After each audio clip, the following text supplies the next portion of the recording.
माझा मुलगा क्रिकेटपटू बनणार हे स्वप्न वडिलांनी आधीच पाहिलं होतं. त्यासाठी त्यांनी बरेच काबड कष्ट केले.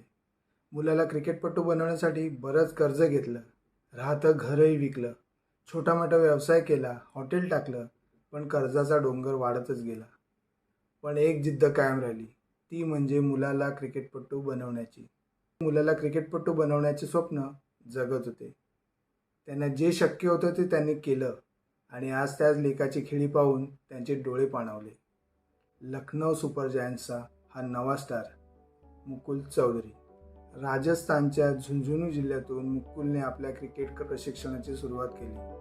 त्याचे वडील स्वतः क्रिकेटचे मोठे चाहते होते. एका स्थानिक संस्थेत ते शिक्षक म्हणून काम करत होते. पण मुकुलच्या क्रिकेटपटू होण्याचा खर्च त्यांना त्या पगारातून पेलवत नव्हता. त्यामुळे त्याने रिअल एस्टेट आणि हॉटेल व्यवसायात पाऊल ठेवले, पण कर्जाचा डोंगरा वाढतच गेला.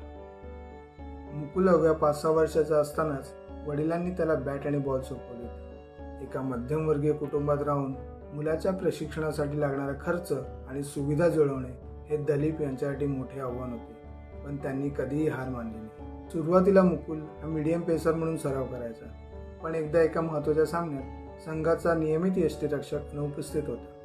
प्रशिक्षकांनी मुकुलला कीपिंग करायला सांगितले. त्या सामन्यात मुकुलने इतकी उत्कृष्ट कामगिरी केली की प्रशिक्षकांनी त्याला पूर्णवेळ यष्टीरक्षण करण्यास सांगितले. हा त्याच्या करिअरमधील सर्वात मोठा टर्निंग पॉईंट ठरला. उच्च दर्जाच्या प्रशिक्षणासाठी त्याने सीकर आणि जयपूर गाठले.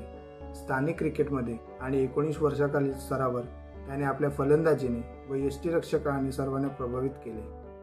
देशांतर्गत क्रिकेटमध्ये त्याने राजस्थानच्या वरिष्ठ संघात जागा मिळवली. 2024-25च्या सय्यद मुश्ताक अली ट्रॉफीमध्ये मुकुलने आपल्या फिनिशिंग कौशल्याचा परिचय करून दिला, ज्यामुळे अनेक IPL फ्रँचायझीच्या स्काउट्सचे त्याच्याकडे लक्ष गेले.